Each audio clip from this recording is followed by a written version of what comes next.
Hey everybody, hope you're doing well. This is a rare Sunday night edition of To The Point, but going to be traveling tomorrow, doing a few things, so won't be available for a podcast until Tuesday.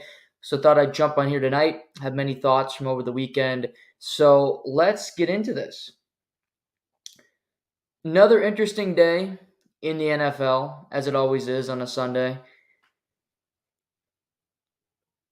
A weekend you started, and I talked about this on Friday. You're looking at games and you're going, not that interested in that. That game's going to suck. That's not that interesting. But yet we finish the day with Chargers Chiefs about to wrap up, and you go, there's a lot of entertainment today. A lot of interesting results.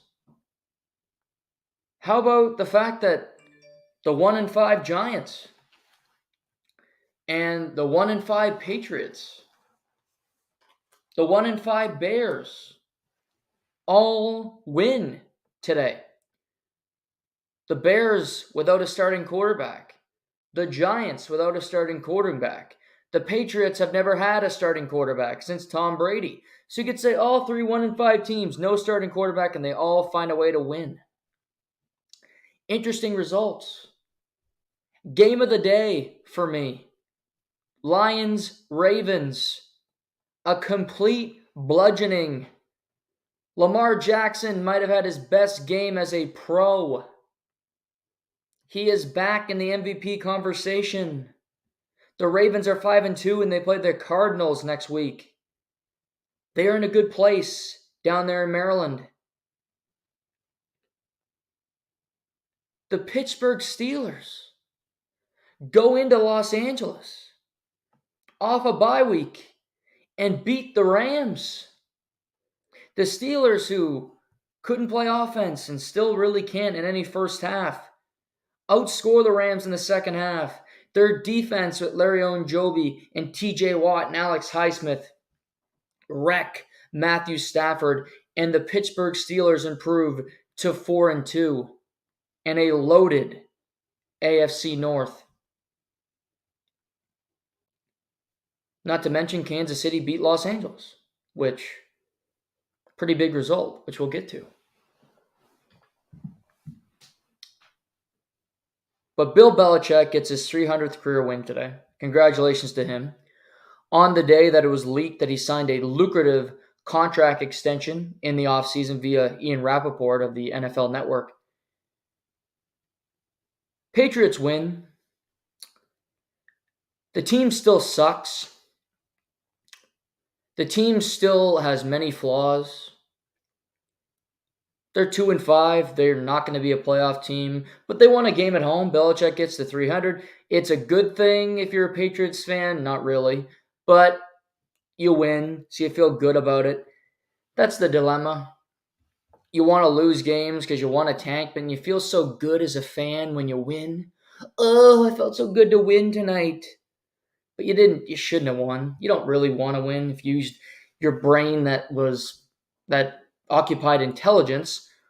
But nevertheless, we move on. The bigger deal today, the Buffalo Bills should have lost to the Giants, but the refs bailed them out. And Tyrod Taylor bailed them out. But you almost lose to them, but you beat them at home. And then you go play the Patriots. 1-5, Mac Jones looks like he's got no confidence. Belichick's being talked about by the media that he should be fired at the end of the year, which still should be on the table. They got no talent, the Patriots. They got no confidence. They got nothing going for them.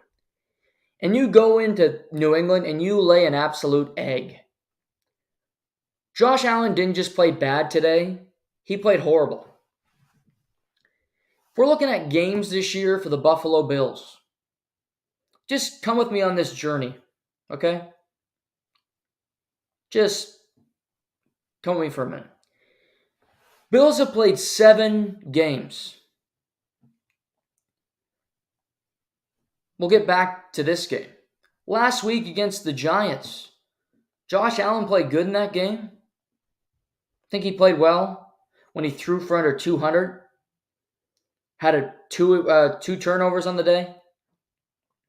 I don't think he played well. So let's say it's a bad game. Okay, one bad game. Week 5 against the Jags. Well, he threw for 360. You might say, oh, he had a good game. I don't think he had a good game. Couldn't convert. A lot of bad throws. Hit on Stephon Diggs. Okay. Lost to the Jags in London. That's 2 bad games. Dolphins, he was fantastic. At home, played great. Week 3. Who did the Bills play? Let's see. The Bills in week 3 played the Commanders. He had a great game. So we're 2-2 so far. Week 2, he played the Raiders. That's a win. Played a great game. And week 1 against the Jets, it was awful. So that's 3-3. Then we get to today. He was not good. Josh Allen has played 3 good games and 3 really awful ones so far this season. Anybody can do that. Anybody can do what he has done with his quarterback play. It's happening all around the league. Desmond Ritter's 4-3, but he's an idiotic quarterback, decision-making, his lackadaisical decisions. The Falcons won today, and they had 3 turnovers in the red zone. Josh Allen's on his level. He had 2 turnovers himself. Missing throws, bad passes to Stephon Diggs.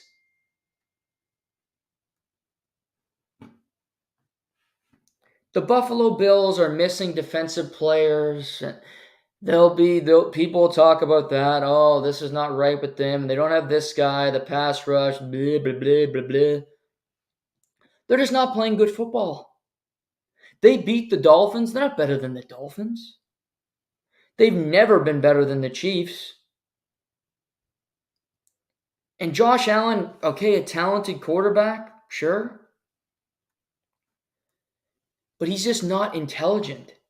He doesn't make smart decisions. In the clutch moments, he wilts. He doesn't find a way to win. He makes a dumb decision. Today in the red zone, on 4th downs, not happening. Letting a wounded Patriots defense, by the way, beat you. Now that Bills defense wasn't good. Mac Jones completed 25 of 30 passes. He was lighting them up. He did whatever he wanted. He's not an accurate quarterback, by the way. Okay, the Patriots are a divisional opponent. I don't care. They're a team that has to be an automatic win on your schedule. And I never bought into this, but the Bills are not in the conversation with the Chiefs, even though they struggled early on, the Bengals, when it comes to representing the AFC in the Super Bowl. Because they don't have the firepower to do it. Point blank. They don't have the weapons. They don't have the intelligence. I don't like their Sean McDermott as their coach. He doesn't speak confidence into me. You're playing a team with 0 confidence and you go in there and you lose to them.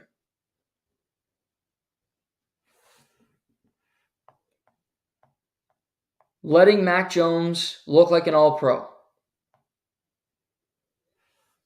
Allowing the Gesicki touchdown with 12 seconds to play. Stephon Diggs, Josh Allen. Stephon Diggs wasn't good today either. He dropped multiple big passes.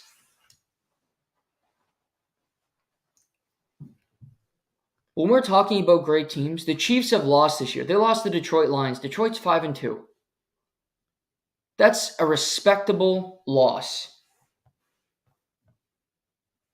Because you know what? The Lions, despite the fact that they were bludgeoned today, are a good team. And they're going to win their division, and they're going to be a playoff team. All that is happening. But the Chiefs don't have these stupid losses. The Bills have 3 or 4 of them a year. 3, 4 of them a year, this happens to them. Where you look up and go, they lost to the Jets the night the Jets lost Aaron Rodgers to a torn Achilles for the season. How? We should have lost to the Giants at home as a double-digit favorite without Danny Dimes or their left tackle or their right tackle. But the officials felt bad for our competence, so they bailed us out on that one.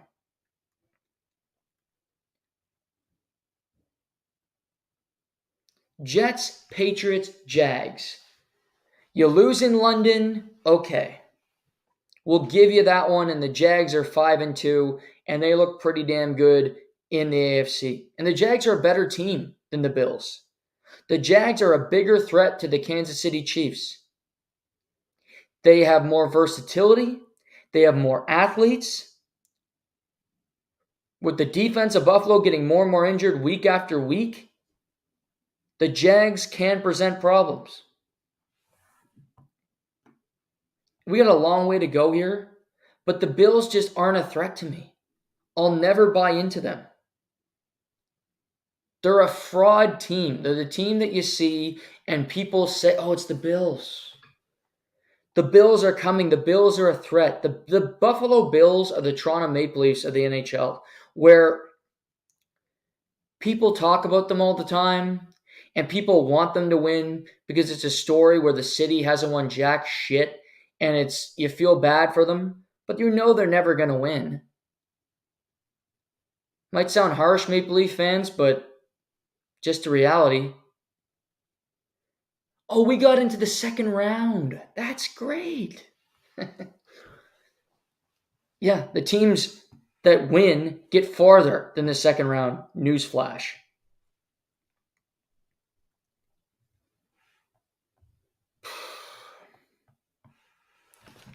But for the Bills, you lose in New England. You got Tampa on Thursday.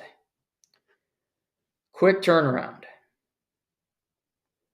Tampa couldn't score points today. Tampa's still trying to figure out what they are. The whole NFC South is just a bunch of teams that are there.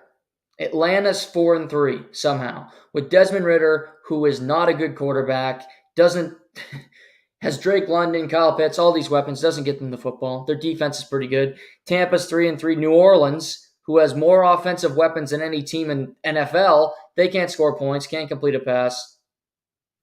And then Carolina, who stinks. The worst team in the NFL. Somebody has to win this division. Could be Atlanta, could be Tampa, could be New Orleans. Who the hell knows? A lot of season there. But for Buffalo, figure it out. And they've locked up Josh Allen, and they locked up the GM, and they locked up Sean McDermott for a long time because they feel this is the group that's going to get them over the hump. Remind you of an NHL team? The comparison? Does to me. But hey, Bills country. Let's ride. Let's keep going. 4-3 after 7 weeks. I don't think a lot of you had that in the bingo card.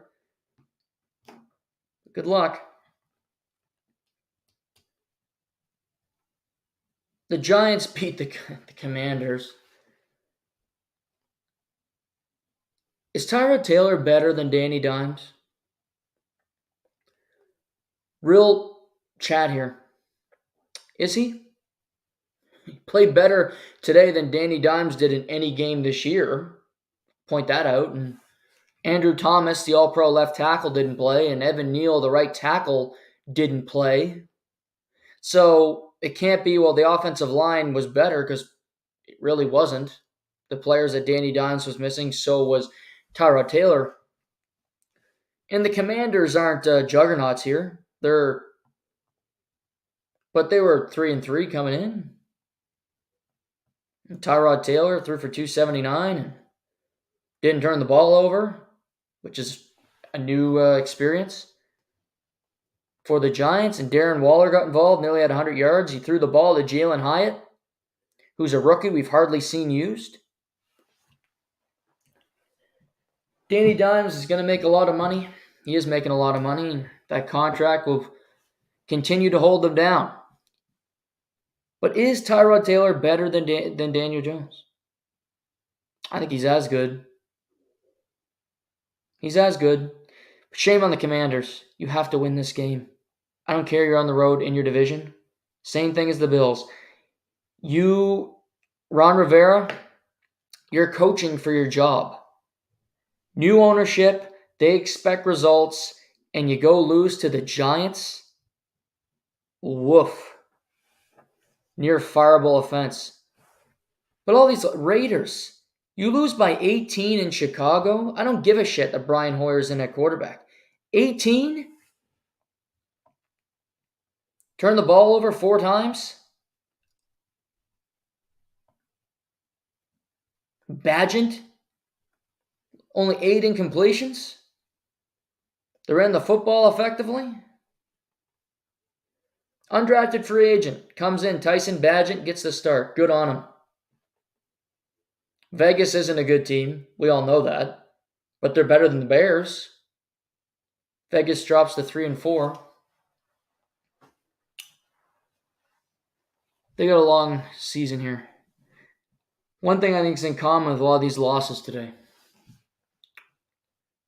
Washington, Ron Rivera, on the hot seat and is near burning. He's like on the electric chair, except the electric chair is just you dump a bunch of gas on it and you light it. Vegas, Josh McDaniels is in that same predicament. I don't think they put a good team in front of him this year. They put a Band-Aid quarterback and Jimmy Garoppolo in front of him in more ways than one. Band-Aid the fact that he's a placeholder for your next quarterback, but also he's a Band-Aid because he is never healthy. So that's a double negative. But you have a Devontae Adams who might be the best receiver in the NFL, and you see the guys in the league who are having superb years, like a Tyreek Hill, like an A.J. Brown, Stephon Diggs, Puka Nacua, a rookie. But you go down the list, where is Devontae Adams is 13th in receiving yards. 13th after the 7-game mark.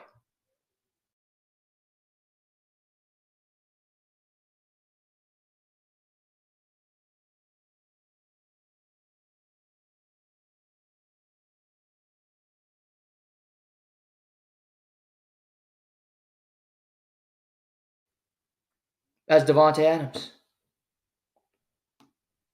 He was pissed off before. Imagine how pissed off he is now.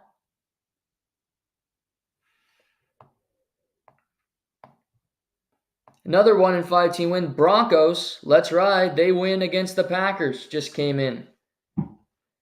They're now 2-5. Packers, 2-4. Jordan Love not inspiring anybody. Coming off a bye week, and you only put up 17 points in Denver against that defense. In a week where Detroit loses, and you think, okay, but now you're right in the mix with the Chicago Bears when it comes to a record. I expected more from Green Bay, and I'm wrong about them. I thought they could contend for the division. They're not going to. They host the Vikings next week. Who the hell knows how that game goes? And they host the Rams. They got some winnable games down the stretch. But the Packers are not scaring anybody. The Jordan Love pivot from Aaron Rodgers has not exactly been stupendous. Not been successful. Not a scary team. But hey, Sean Payton wins another game. So, Broncos country, that's right. You're missing out on a better draft pick by winning the game. Way to go, Russell Wilson. The big takeaway from the day, Kansas City still runs the NFL. That's right. I even question them a bit. You look around and go, Well, the 49ers are pretty good. The Bengals are threatening. You can go through different teams. Maybe they could be a threat. The Dolphins. But at the end of the day, the Kansas City Chiefs are still the best team in the league. They still have the best quarterback. They have the best tight end. They have Taylor Swift. Ugh. And they have a defense that did not allow a point in the second half to the San Diego Superchargers. 24-17 at halftime. Both teams duking it out. Chiefs giving up big plays. The Chargers giving up big plays. Herbert looks good. Mahomes looks better. But it's a game. It's 24-17. And while Kansas City was not awesome in the second half, they only had 7 points. The Kansas City defense did not allow one single point. That pass rush of Karlaftis, Chris Jones, and the MVP of the defense today, Willie Gay, with 2 sacks, 2 pass breakups, and an interception. They have it all. They still have the nucleus. They still have the coach. They still have the quarterback. Mecole Hardman comes back over from the Jets. You had another element. He had a great punt return today. The offense is coming together. Mahomes threw for 424. 4 touchdowns, 1 interception. They're not a great rushing team. They never have been. They don't have to be. Mahomes had 29 yards rushing. Pacheco had 32 on 13 carries. But Travis Kelce, 12 for 179, touchdown. Rashee Rice, Pacheco, Valdez-Scantling. 4 touchdown passes to 4 different receivers. They have the weaponry. They have the belief. They still have the team to repeat. And the Kansas City Chiefs are the best team in the NFL at 6-1 after 7 weeks. There will be threats, and they'll have a loss you don't see coming. Likely won't be to Denver next week. But maybe the Chiefs lose to the Dolphins in week 9 when they play in Germany. Maybe that's the game where you go, what the hell happened here? Maybe the Dolphins, you'll think they're back at it. They're back being at the top of the mountain. But the Chiefs are the best team in the league. A few weeks of what happened here. Are they that good? We don't trust their receivers. But they're starting to put it together. Now, I still believe that the Dolphins have the best offense in the league, and we're going to see tonight when they play the Philadelphia Eagles in what should be a great Sunday night football game. Dolphins come in as an underdog. We'll see what they can do. And I believe the Cincinnati Bengals, as they get healthier, are still a threat. Joe Burrow is the second best quarterback of the league. Jamar Chase, T. Higgins, that group. Defense that is amazing on third down. That team can compete. That team can play. But until somebody does it to Kansas City, and not to mention, what a team has to do in the AFC is win the AFC. Do not allow the Kansas City Chiefs to have the bye. Do not allow the Kansas City Chiefs to have home field advantage throughout the AFC, because you're probably not going to go win an Arrowhead. Cincinnati did it a few years ago, but it's tough to win there. And they know the formula, and they know how to get to the Super Bowl and win. For a team like Miami, it's over for the Bills. 3 losses, and they'll have more throughout the year because they still have to go play at the Dolphins. You gotta be great from jump. You can't have these lapses. You can't have a stupid Patriots loss. on your schedule that can't be available to you because you need home field. You need everything to go your way. Now your season has pivoted from we want to win the AFC to we want to win our division. We want to remain competitive. The Dolphins win tonight, they will have a 2-game advantage on the Buffalo Bills after 7 weeks. That's not great. That's not ideal for the Buffalo Bills. So you have to go beat Miami again in Miami and hope other teams can do your bidding while you figure out your shit on the other end. Cincinnati, Joe Burrow heard earlier, you're 3-3. That's tough to make it up. To me, really the only team that can threaten the Kansas City Chiefs for top spot in the AFC are the Dolphins. Maybe the Jags. But again, Kansas City will hold that tiebreaker because they beat the Jags in week 2. You got to find a way to win that game. Kansas City's been doing it since Mahomes got in the league. Get home field throughout the playoffs, have the Arrowhead Invitational, welcome everybody to come in and send them packing. And you get back to another Super Bowl.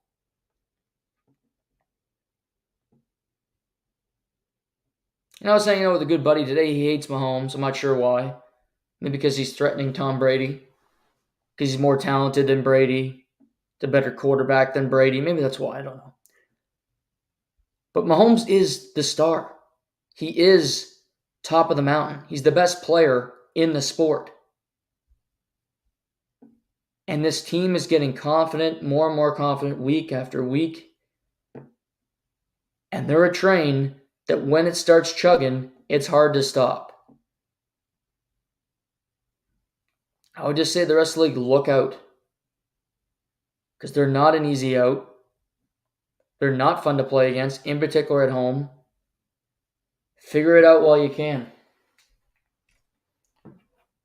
For the Chargers.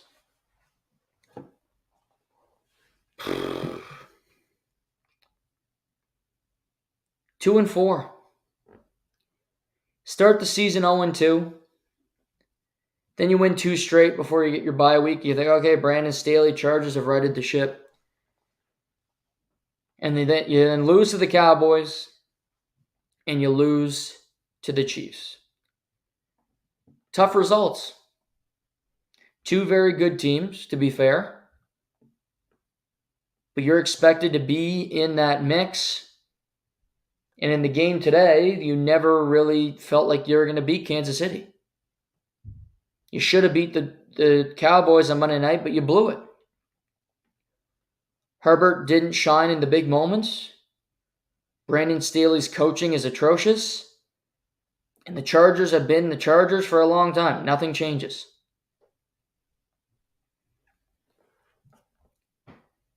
Keenan Allen's been off to an amazing start to the season. He had more of a quiet day today, but you look, Josh Palmer, Quentin Johnson, who they still can't figure out how to use. You took him in the first round. He's never been... 1 catch today for 20 yards. You have a defense full of players with big names like Khalil Mack and Joey Bosa, but yet they give up a whole lot of points.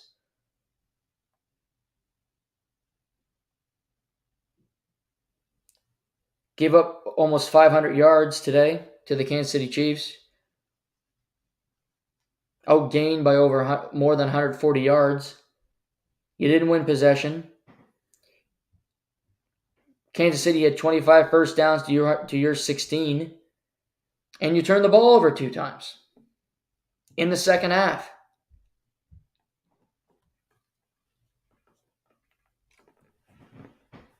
The Chargers can compete for a playoff spot the rest of the year. You'll look and go, well,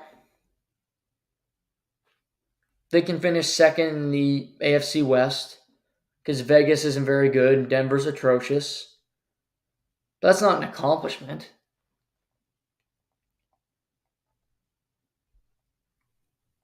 Can you get into the playoffs and make a splash?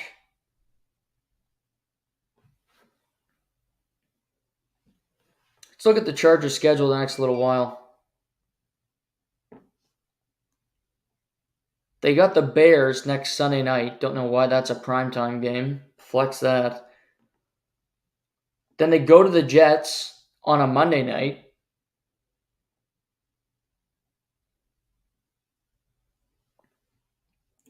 Host the Lions. Go to Green Bay. This is their next 5. Then they host the Ravens on a Sunday night. You're 2-4. You need to win a lot of those games. You might say the Bears is a layup. I don't think the Jets is a layup. Ravens are certainly not a layup. Do you go 3-2 in that stretch? Then you're 5-6 after 11 games.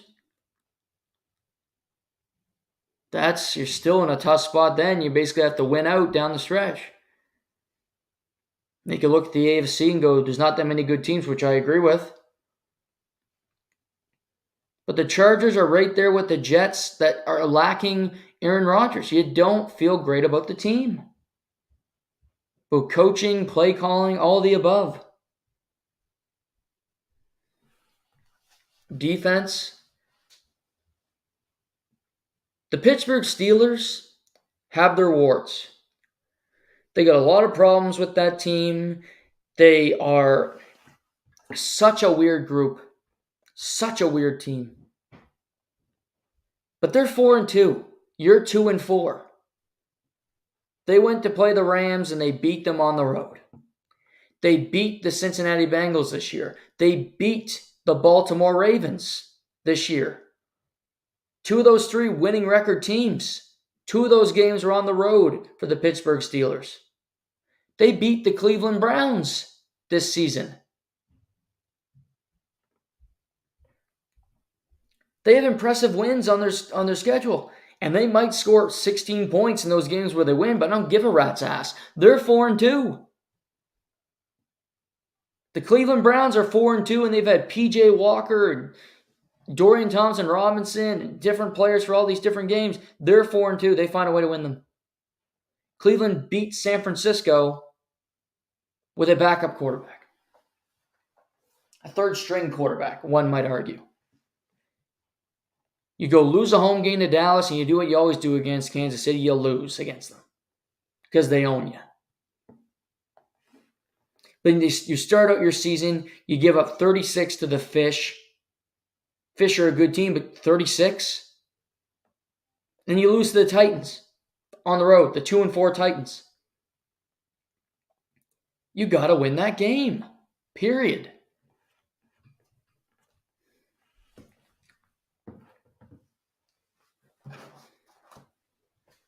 I think the AFC North is going to be a battle the whole way.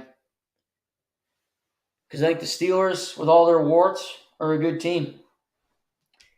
And the Ravens, the way they play today, with the movement on offense, and the options, and the RPO into the play action to the quarterback run, they have so many ways that they can beat you in Baltimore, with Lamar playing the way he did. Cincinnati getting healthier, more and more confident. And the Cleveland Browns were gifted a win today in Indianapolis. There shouldn't have been pass interference in the back of the end zone on a 4th down. But they called it because, why? Well, usually there's not pass interference if the ball is not catchable. The ball was not catchable, but they threw the flag anyway, and the Colts got hosed. Browns get a win. Another win while Dickhead is on the sideline. That's the only thing I can say. I'm happy for the Browns. I like Myles Garrett. Kareem Hunt gets a couple touchdowns. I hate their quarterback. P.J. Walker, I wish he'd start the rest of the year. Then I could root for this team. What was interesting was Deshaun Watson passed concussion protocol, and they didn't put him back in the game. It's like a polar opposite from the UFC event yesterday. You pass the test, but they don't put you back in. They stick with P.J. Walker. Deshaun was awful before that started, but he is the guy making the most money in the sport. You'd think you'd have your prized possession back in the game if he was healthy and willing to play. Was he willing to play? What's happening there? Trouble in paradise? Well, not paradise. It's Cleveland, Ohio. But trouble in suburbia? Trouble in the land of cold and whatever the hell else you do there in Cleveland? Not much. Strange. I'll tell you that. They win 39-38. Gardner Minshew played pretty well. Deserved to win that game for the Colts. They fall to 3-4. Browns are 4-2.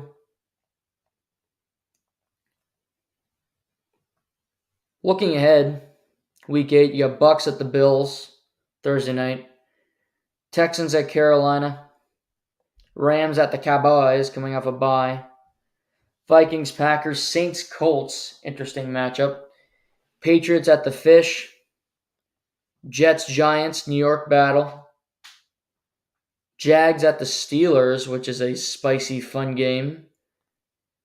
Falcons, Titans. Eagles, Commies. Browns, Seahawks, fun game. Bengals, 49ers.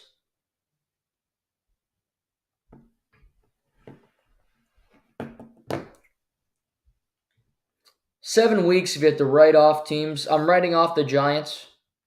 They're not going anywhere. They're a bad team. They'll be picking high in the draft. They won a game today. Kudos to them.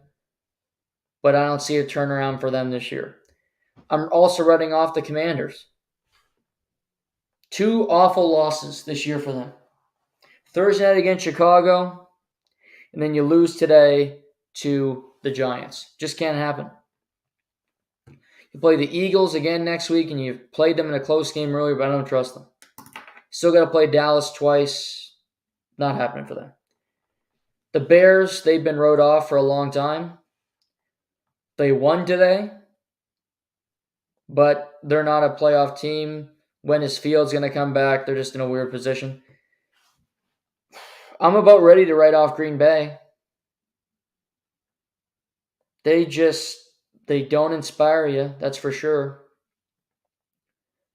Bad quarterback play calling that's not all that creative. What is this team? Where is it going? Nowhere fast the way they've been playing recently. Minnesota's got San Francisco on Monday night. No Deebo Samuel in that game. Sounds like Trent Williams is not going to play either, but Christian McCaffrey will be active. They're 2-4. You lose to San Francisco, your season really is over. You beat San Francisco, you're 3-4, and you play the Bears on Sunday. And while Justin Jefferson is not going to be available, I don't rule Minnesota out tomorrow night. I think it's a tough game either way. Minnesota is at home in that game. We'll see, however. They're a tough team. Detroit's going to win that division. NFC South, I talked about this. Carolina's 0-6. They're done. The other three teams, could there be two playoff teams out of the NFC South? Potentially. Because what I just talked about, I think Philly and Dallas are both playoff teams. Detroit's a playoff team. San Francisco's going to be a playoff team, and I believe the Seattle Seahawks are also going to be a playoff team. They beat Arizona today.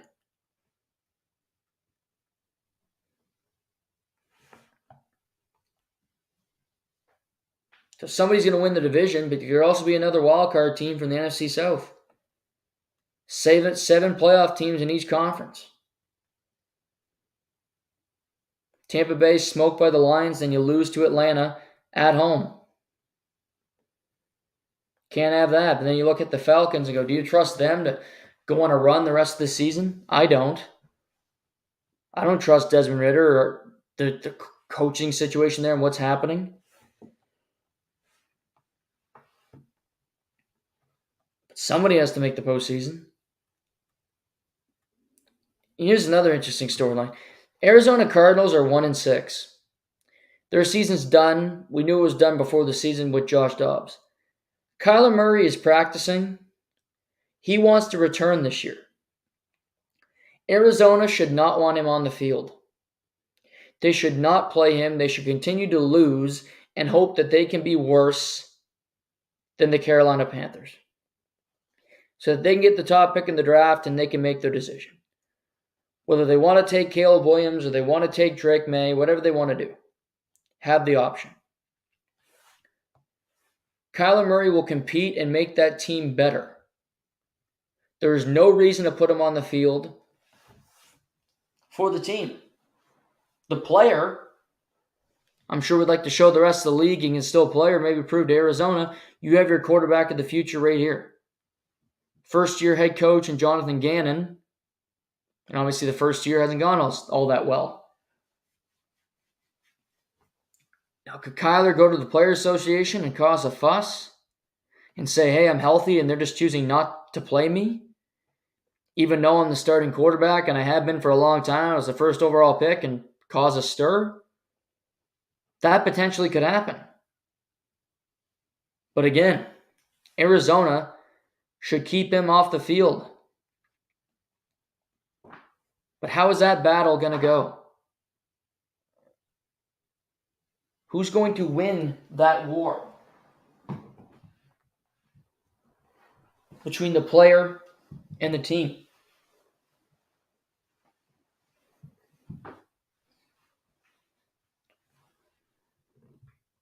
Because it's one that's probably going to happen. And it's interesting to me. In the AFC, it's more open. Miami, obviously, still in it. Buffalo still is, despite the fact that they love to make it difficult on themselves. The Jets are in it. Jets are 3-3, but they're still in the playoff hunt. They got a good team. Their defense is elite. And who knows, Mr. Darkness Retreat could be back from a torn Achilles quicker than anybody ever. Patriots, they've been done. AFC North, every team is alive. Every team has a chance, and every team in the AFC North is pretty good.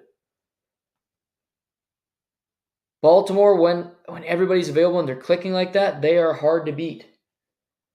Cincinnati's been the class of that division for a long time. The Steelers have not had a losing record in 17 years. And they're 4-2. And Kenny Pickett's starting to figure out a little bit, I think. And their pass rush is great, without Cam Hayward, I might add. Their defense will be better when he returns. AFC South, I love the Jags. Houston's good, but they might be a year too early. Might take them another year to be a playoff team with the rookie and CJ Stroud. But they got a good club. And maybe they can win some games down the stretch that you don't expect them to. They play Carolina this coming weekend, so that should be a win for them. Prove them to 4-3. Indy's 3-4. I think they're going to be in every game the rest of the year for the most part. They should have beaten the Browns today. They should be 4-3 with Gardner Minshew at quarterback. And he gives you a chance to win because I think he's the best backup in the NFL. They play the Saints this coming weekend. They'll be in that game. They absolutely have a chance to win it. Tennessee, I don't believe in. They're going to be a seller at the trade deadline. Derrick Henry, Ryan Tannehill, DeAndre Hopkins, potentially.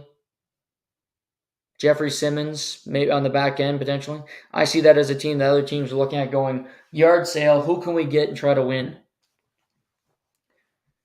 AFC West, Only team I look at to go, maybe a playoff team can turn it around because they play great in the second half, which they did last year, is the Superchargers.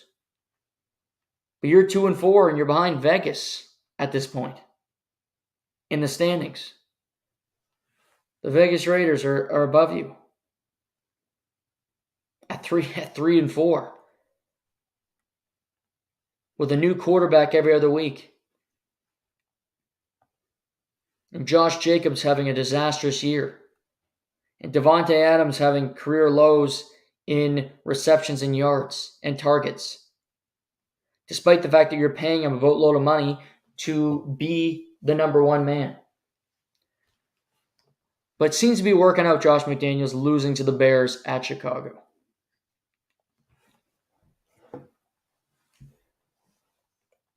But that's 7 weeks of this crazy thing we call the NFL.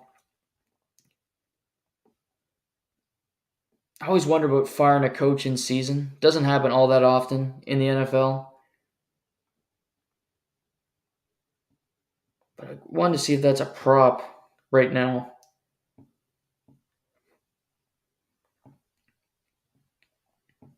Because I think Ron Rivera is feeling it tonight. New ownership group absolutely could do it. Say he's not our guy.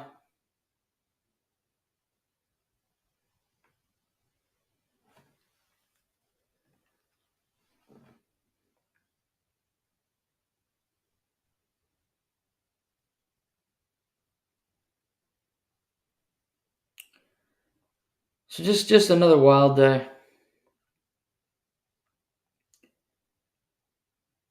But I'll tell you, I can't wait for that game in Germany. Dolphins, Chiefs, Week 9, 10:30 a.m. kickoff to get the day going. The game of the weekend. That will be fun.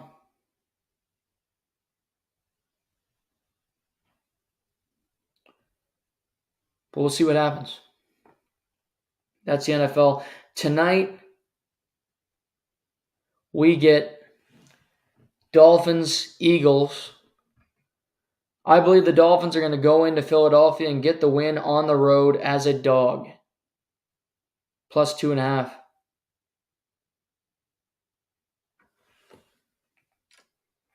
We'll talk NFL on Tuesday when I return. We'll also recap the Monday night games. We'll talk about a few games on Tuesday and any other injuries and news and notes, of course. But I think tonight's game is going to be good. We'll see what transpires. Let's bounce around the rest of the sports world.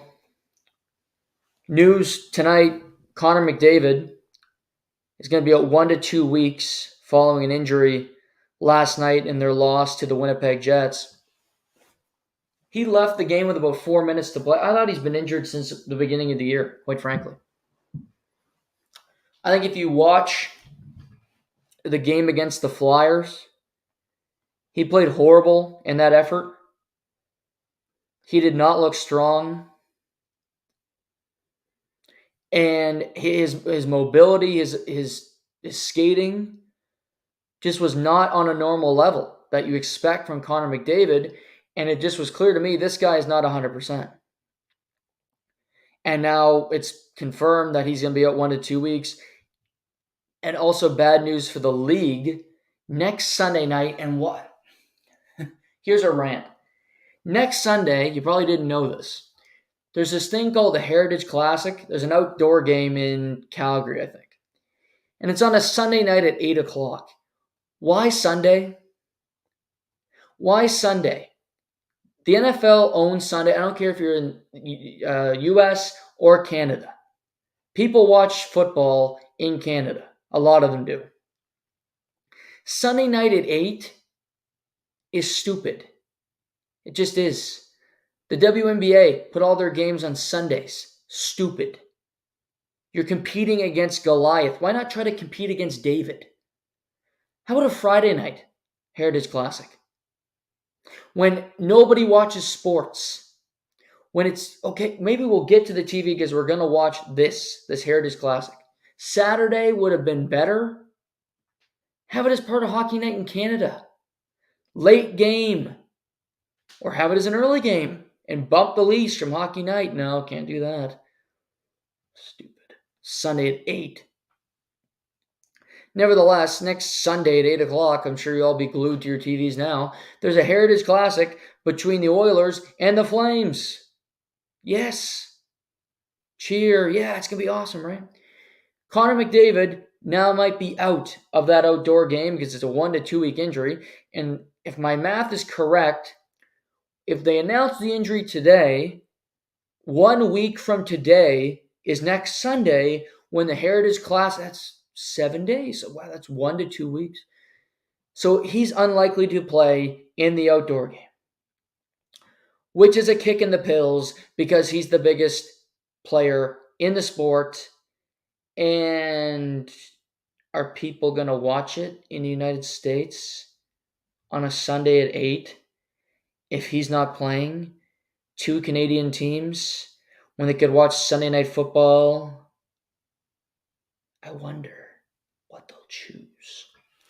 Even if it's the Bears, for Christ's sake, which hopefully they flex out. But hey, I don't run it. I don't run your show, TV networks. I'm just trying to help you. I'm just trying to help you. I'm just trying to grow the game, you know? Trying to make people happy. Trying to make you more money. But oh no. Who knows? But he's out 1 to 2 weeks. He doesn't look healthy. The Edmonton Oilers, defense, goaltending, depth scoring, all brutal. They lose to the Jets last night at home. Oilers aren't good. And without Connor McDavid, they're really not good because it's Leon Draisaitl and a bunch of others. In the 1 to 2 week period of that injury, which is the timeline we've been given, so that's the timeline I'm going to go with, the Oilers go to Minnesota, not an easy game, host the Rangers. I don't think the Rangers are very good, but much to my chagrin, they win some games. They play in the outdoor game next Sunday at 8 o'clock, if you haven't heard about it.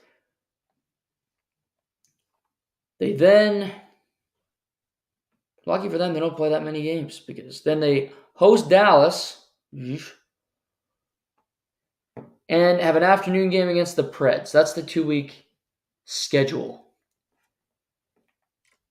A lot of playoff teams in there. Battle of Alberta. Minnesota's a playoff team last year. Rangers were a playoff team last year. I don't know how many of those games they win.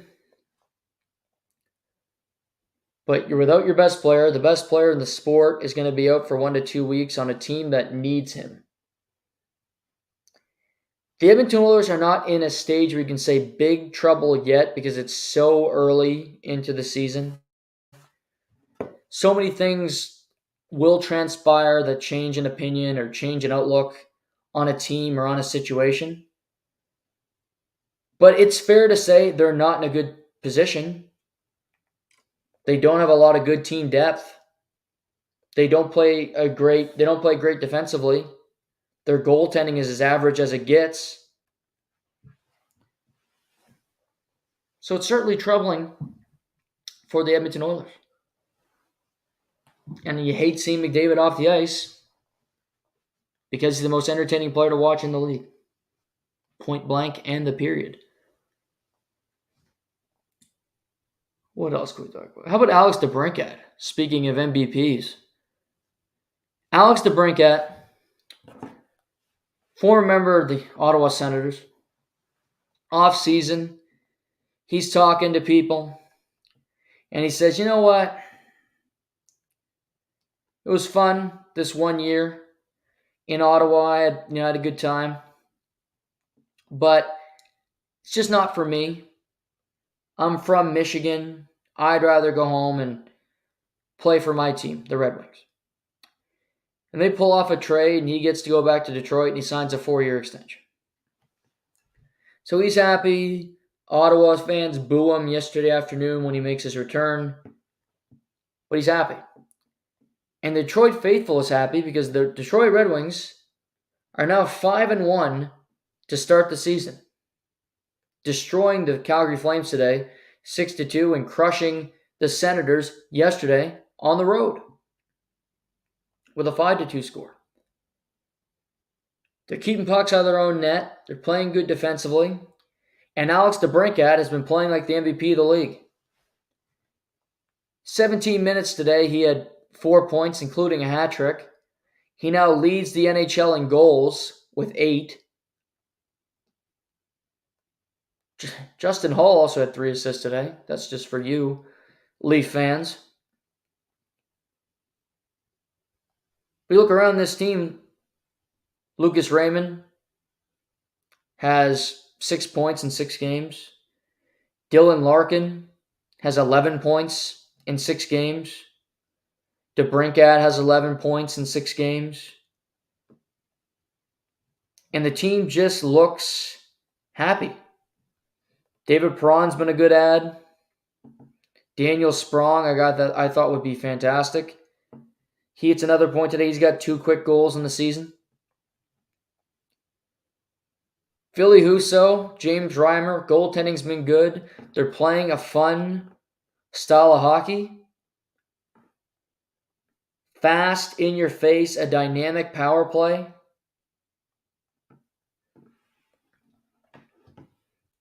Debrincat's always been a good goal scorer. He was in Chicago. He was a decent one in Ottawa. But 8 goals in the first 2 weeks, that's a hell of a start. The way he can score, it can almost guarantee you get you to 40 goals, get you into that echelon. Now it's early. We've seen bad teams have really good starts to seasons. And I give Detroit credit for being 5-1, being first in the Atlantic at this point. I still don't think they're a great team. I think they have a lot of holes. But a guy like Andrew Kopp, a player I really like, has had a great start. He makes this team more competitive. Sherratt, Debrincat, Christian Fischer had a great game yesterday.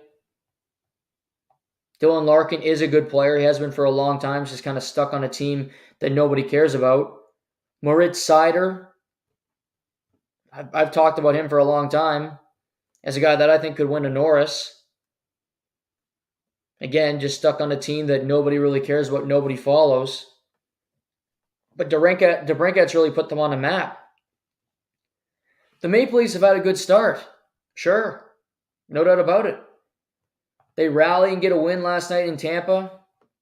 I'm sure it felt good for them to improve to 3-2. And Tavares gets a big goal, and Matthew Nyes gets on the score sheet with a 3-point night. And Domi gets a couple primary assists, so he gets off the schneid and gets people excited about him. And Bill Nylander's been one of the best players in the sport over the first 2 weeks with Debrincat. Better than Matthews. I'll throw that in there just for fun.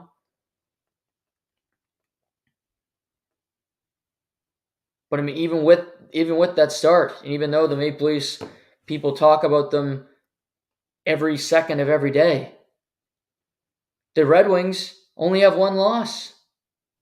They've won division games. They've done it all. Win on the road, win at home, doesn't matter. They're a more popular story currently than almost anybody. The only thing that can really rival it is you can look at Vegas and look at Colorado. Vegas is the only team in NHL history to start their season 6-0 following winning the Stanley Cup. Only team ever. No Stanley Cup hangover, no drought. You start your year, you are 6-0. That's impressive to me. Every night, they find ways to win. No player has to be a superstar. Jack Eichel is fantastic, but he doesn't have to be the guy every night. They have depth scoring. They have the team to do it. Two good goaltenders, and oddly enough, Logan Thompson has been better than the Stanley Cup champion in Adin Hill so far. Logan Thompson's been rock solid. Colorado, they beat Carolina on home ice. Rantanen, McKinnon, Arturi Lehkonen, Logan O'Connor's got 3 goals in the season. They're all shorthanded. 3 goals in the season, all shorthanded for this guy. Having a hell of a start.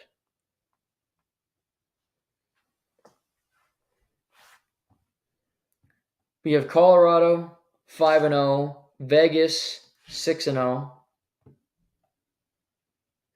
Won't carry on forever, but I think both teams, they're the 2 best teams in the league. They're going to be tough to beat, tough to match up with. On a given night, they give you your best. Because I think Vegas is motivated to do it again. I think Colorado's pissed off that Vegas won while they're in their prime, in their era.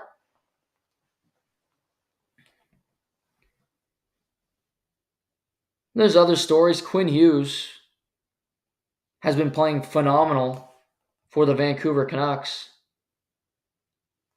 His play on the ice night in, night out,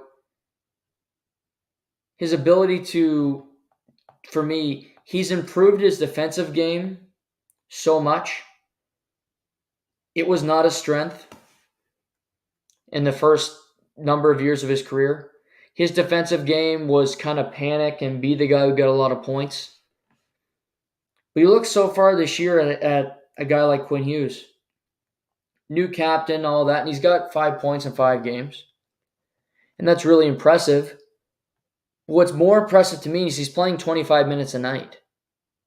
He's playing those big minutes. He's going up against the top players. He has not been on the ice for a goal against this season. There hasn't been a mistake that you can look at the tape, watch the game, and okay, that was Quinn Hughes' fault that went in the net. That's where plus minus has value. Not just looking at, okay, I finished the game +1 today. And your mother can put a sticker on your lunch can and go, way to go. It's looking at, okay, I did this so well. When I was on the ice, we didn't allow scoring chances. And Quinn Hughes has played against the Oilers and McDavid and Draisaitl twice. He played against the Florida Panthers last night, who can score. And they scored 3 goals. And he's doing it. He's playing that efficiently.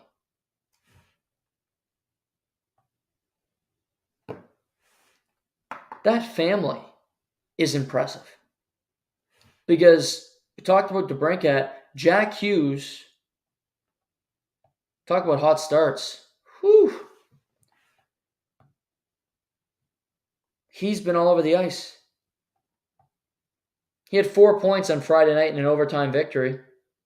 He's got 4 goals on the season, but his brother Luke has looked damn good too. He got his first career NHL goal in that game. The power play's efficient. He's looking like a guy that could compete for the Hart Trophy. 10 points in 4 games. 22 shots on net. Luke Hughes will continue to get more and more of a look. But you still have Dougie Hamilton, who's got 3 goals in 4 games as a defenseman.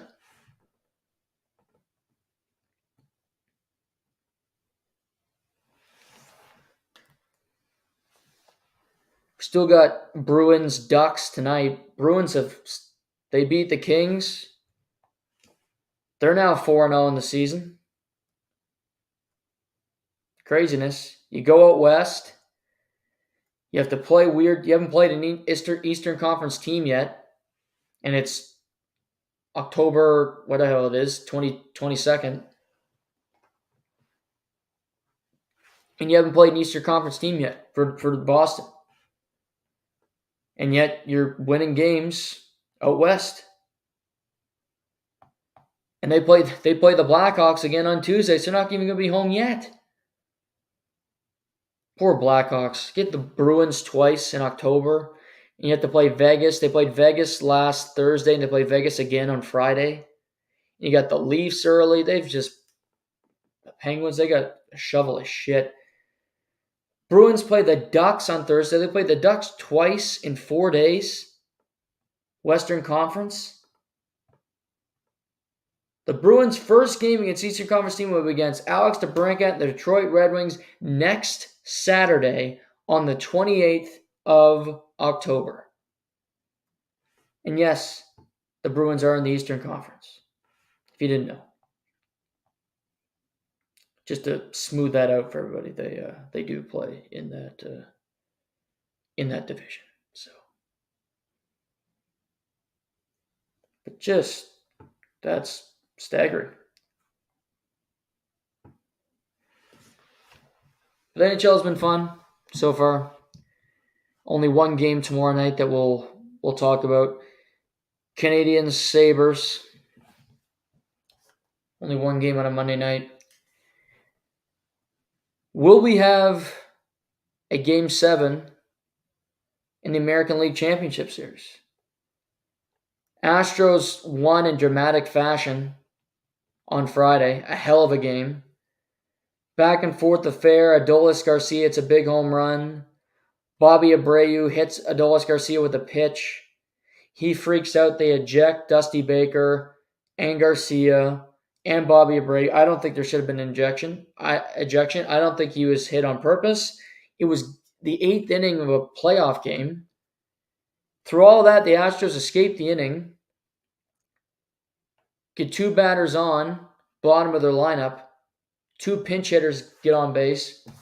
I wrote this down because I knew Singleton, it was his first at-bat of the postseason. You had Yanier Diaz, who's a backup catcher, who did not have a hit in the postseason. He hits a single. Singleton comes on. He walks. That was the 8th and 9th hitters. Altuve comes up, and he hits a 3-run homer to left field. He now has 26 home runs, which is 3 shy of the all-time record for the history of baseball postseasons. Crazy stuff. That's what Altuve has produced in his career. Multiple-time World Series champion. Texas had that game, and now Game 6 is tonight in Houston, where Houston has lost both games at home. Texas lost all 3 at home, and we'll see what happens tonight.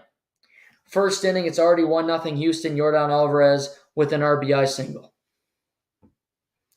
After Altuve singled and Michael Brantley, who's playing left field tonight, walked to get on base.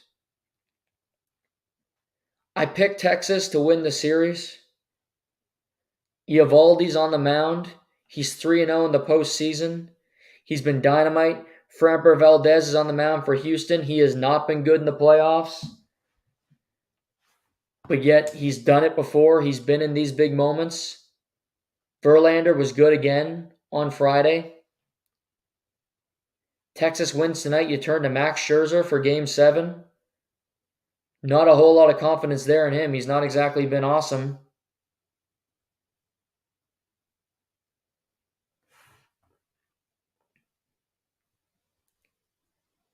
The other series, Game 6 tomorrow. Phillies bludgeoned the Diamondbacks last night. Bryce Harper, Kyle Schwarber, the big boys came home to roost. Zach Gallen could not produce, and Zach Wheeler went 7 innings. So you get Merrill Kelly trying to save the Diamondbacks season, and Aaron Nola, who has a 0.47 ERA. I think the Phillies win at home tomorrow night. It's their bats, their pitching, their experience. They're the better team. We may get a World Series rematch after all of this. The Astros, who look like they weren't going to win their division, might not make the playoffs after their regular season, and they get back to the World Series with home field advantage. And the Phillies, who are in a division with the Braves, And with the Marlins and the injuries and inconsistencies, you might get back to the World Series despite all those odds. Wouldn't that be something? Wait and see. Still a lot of baseball to be played, but that would be a fun story for baseball. The best story and the best World Series, if you ask me, if you're just talking about ratings and what people will care about. People hate the Astros, so you want to see them there so you can root against them. Phillies have all the firepower, have all the big names, so people will tune in.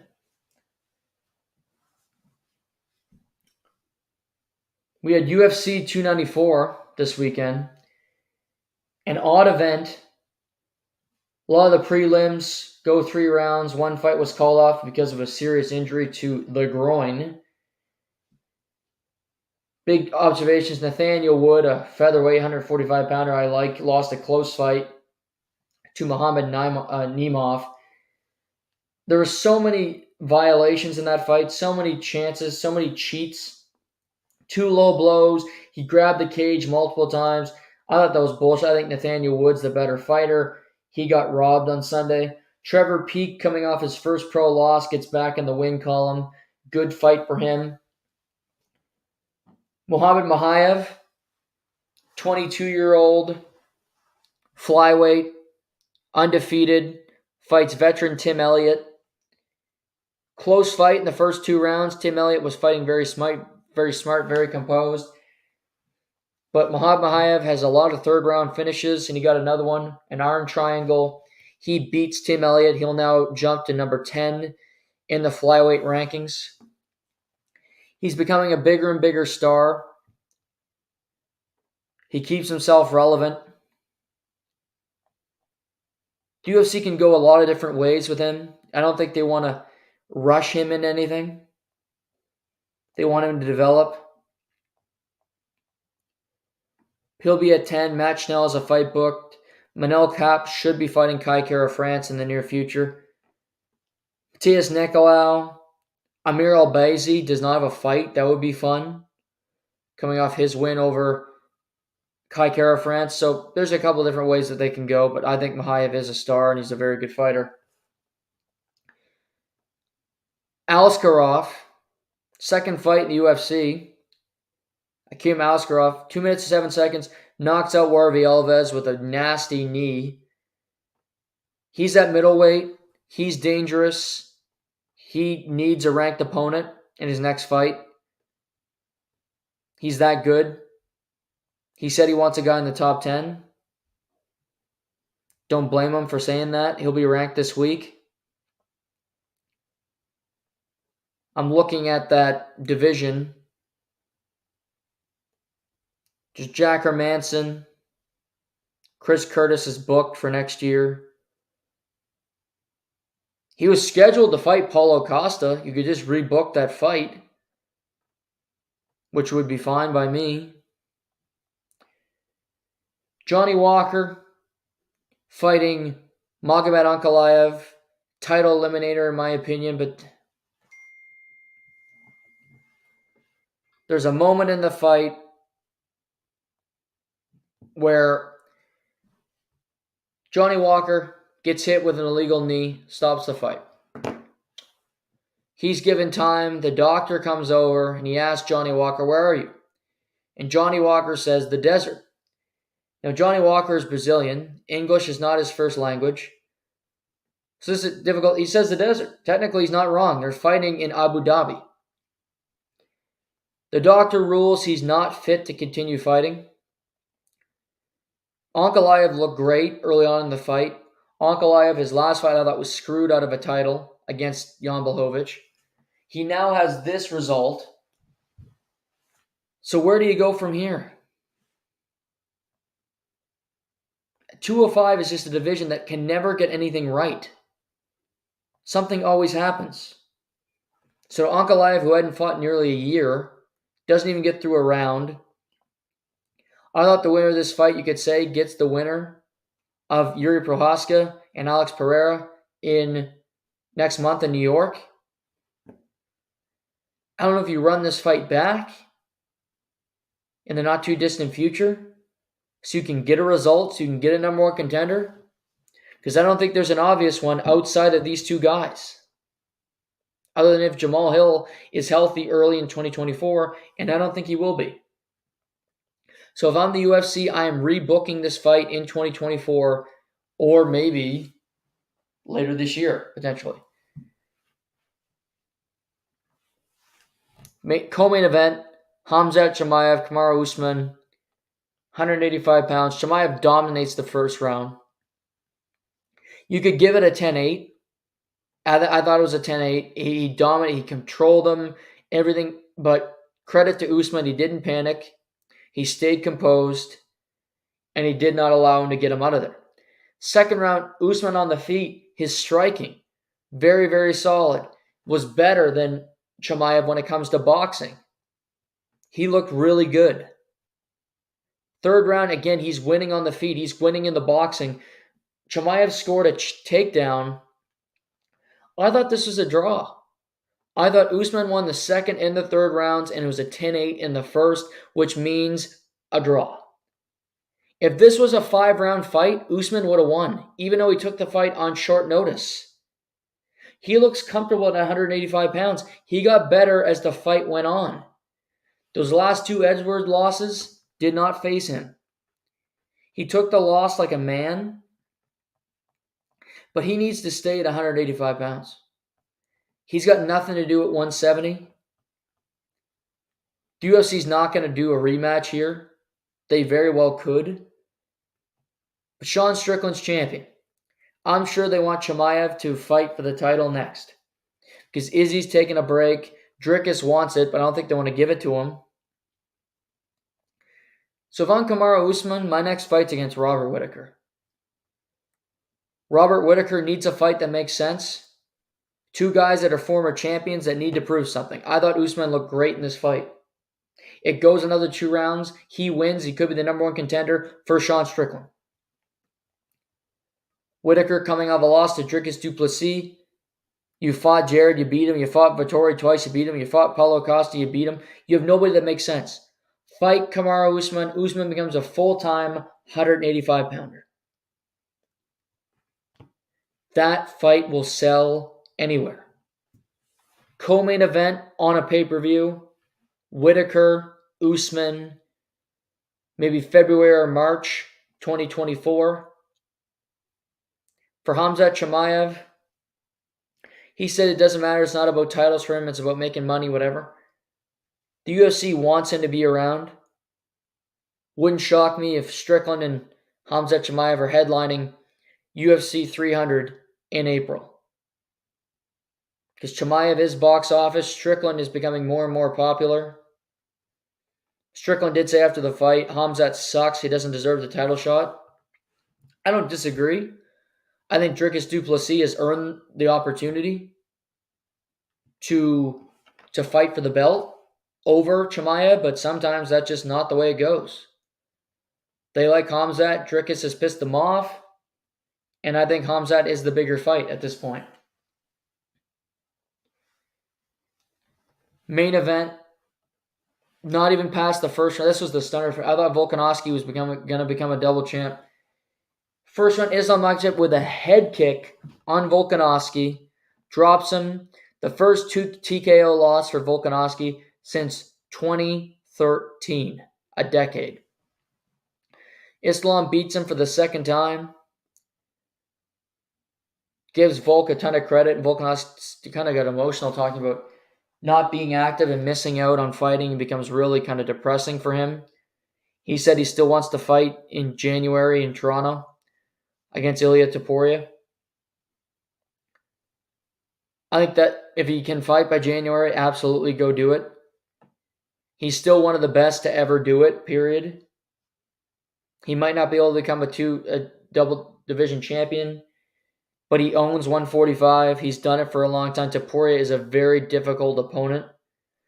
His most difficult opponent at 145 since Max Holloway, in my opinion. We'll see how that goes. For Islam, he just beats everybody. He does it all. He doesn't matter. He just goes out there and he does his job. He said he doesn't care who he fights next. He'll whoever the UFC offer. Dana White, after saying Charles Oliveira deserves the next, I don't even understand this. Charles ruined this to begin with an injury. I don't think he wants to fight Islam again. Charles should move up to 170 because I think that's his real weight class because it's so hard for him to make weight at 155. For me, Islam and Justin Gaethje is the fight to make. Justin Gaethje is a headliner no matter what happens. He beat Dustin Poirier. He beat Rafael Fiziev. He's on the back nine of his career, and you have the storyline of Gaethje losing to Khabib in his retirement fight. Can he get redemption against Khabib's protege? And he's box office. He just is. Don't know where they're going to have pay-per-views. I know they're having one in Toronto to start 2024. To me, Gaethje is the fight to. I'm not booking Charles and Islam again. And the build-up for it, people were ready for it, then it didn't happen. I think it's dead. I'm not going back to that well. I think it holds up your division. Who would Gaethje fight in the meantime? He's not going to risk his spot for a fight against. He's already fought Poirier. He's not going to fight Mateus Gamrot. Why would he? It makes no sense. Who's the backup fighter during this event? He's going to sit and wait and see what happens and say, I'm fighting Islam when it's available. That's it. Point and the period. Gaethje Islam is the fight for me. It's the most interesting fight. It's a fight that will sell the most. It can headline a pay-per-view easy. Unless you want to go Islam against Colby Covington. If Colby Covington can become champion in December, Islam moves up. That can sell because those two guys got a lot of heat. They don't like each other. And the UFC loves Colby. That's clear. So they have options. No UFC this coming weekend. They'll return in 2 weeks in Sao Paulo, Brazil, when Jailton Almeida will fight the Black Beast, Derek Lewis, in a 5-round main event. College football this week, a number of upsets. Virginia beat North Carolina, 1-5 team. University of Miami beats Clemson in double overtime. FSU gets by Duke in a tight affair. Penn State, Ohio State, a bit of a clunker, but Ohio State wins. Alabama does not allow a point in the second half to Tennessee. The SEC is a weak conference, but Alabama's back in the top 10. Washington survives an Arizona State scare. The best teams, we know who they are, and they just need to continue to find ways to keep winning. As simple as that. Air Force is ranked 18th. Love it. This coming weekend, not a great slate of games. Oklahoma at Kansas. Oklahoma nearly lost to UCF. Florida State going to Wake.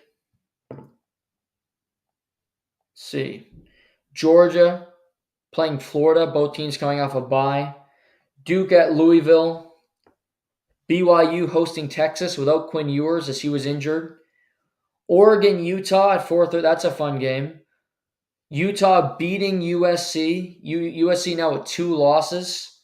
They still have some tough games on their schedule. They're out of the college football playoff. They're done. USC has Cal this weekend. Cal, not a great team. Primetime Tennessee at Kentucky. 2 SEC schools. Both 5-2. Washington at Stanford. Vandy at Ole Miss. The Colorado Buffaloes, after their horrible loss and a bye week, they're at UCLA. I think they can win that game. Ohio State at Wisconsin. So we got some interesting games. No show tomorrow. This show right now is Monday's show, really, recapping the weekend.